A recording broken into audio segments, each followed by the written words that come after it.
उत्तर प्रदेश के बरेली में 26 सितंबर को हुई हिंसा का मास्टरमाइंड मौलाना तौकीर रजा का करीबी और हिंसा का आरोपी नफीस के दोनों बेटों की मुश्किलें अब लगातार बढ़ती जा रही हैं। दरअसल नफीस के दोनों जो बेटे नुमान और फरहान पर वक्फ संपत्ति कब्जा करने का एक एफआईआर दर्ज हुई थी और इस एफआईआर को थाना किला क्षेत्र के नीम वाली गली की सादात बेगम नाम की महिला ने कराया था। लेकिन 26 जून 2024 को दो विवेचकों ने इस पर एफआईआर यानी फाइनल रिपोर्ट लगा दी।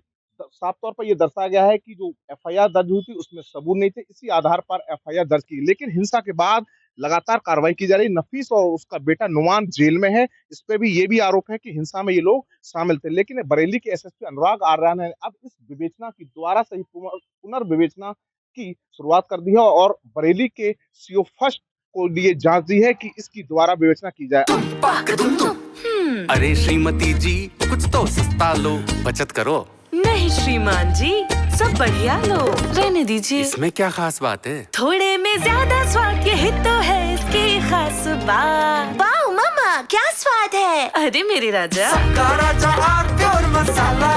अब कोई और तथ्य सामने आते हैं तो इन दोनों की मुश्किलें बढ़ सकती हैं। फिलहाल पूरे वक्फ संपत्ति मामले में जो नुमान फरहान है यानी कि नफीस का जो बेटा है, उनकी मुकदमे के मामले में अब दोबारा से विवेचना होगी। एसएसपी अनुराग आर्या ने कड़े सख्त निर्देश दिए हैं और सीओ को कहा है कि इसकी दोबारा से विवेचना कराई जाए। फिलहाल पूरे मामले में दोबारा विवेचना की जा रही है। दरअसल बताते चले, जिस तरह से बरेली में हिंसा हुई थी 26 सितंबर के लिए, उसके बाद बरेली का माहौल खराब करने की कोशिश की थी। मास्टरमाइंड मौलाना तौकीर रजा का जो करीबी है नफीस और उसका बेटा नुमान भी हिंसा में शामिल था और इन्होंने एक वीडियो वायरल की थी और मौलाना तौकीर रजा की पार्टी का जो सोशल मीडिया का जो अकाउंट था, वो जो नफीस का बेटा है नुमान वही चलाता था और जगह जगह जो वीडियो थे और जो मैसेज थे उन्हें वायरल कर रहा। फिलहाल बरेली की जेल में नफीस और उसका बेटा बंद है। हिंसा के बाद नफीस का एक बारात घर रजा पैलेस नाम से था, उस पर भी ध्वस्तीकरण की कार्रवाई की गई और उस बारात घर को बुलडोजर के द्वारा ढा दिया। इसी के साथ साथ हिंसा के बाद एक और एफआईआर दर्ज हुई है जिसमें वक्फ संपत्ति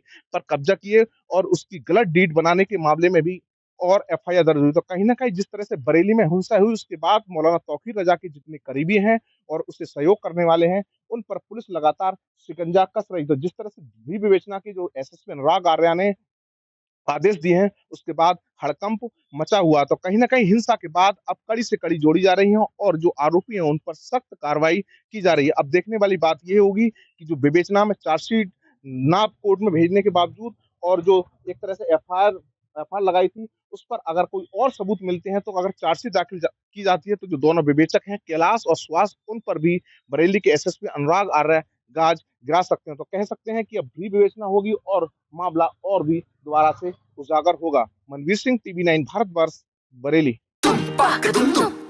अरे श्रीमती जी, कुछ तो सस्ता लो, बचत करो। नहीं श्रीमान जी, सब बढ़िया लो, रहने दीजिए। इसमें क्या खास बात है? थोड़े में ज्यादा स्वाद, यही तो है इसकी खास बात। वाओ मामा, क्या स्वाद है। अरे मेरे राजा,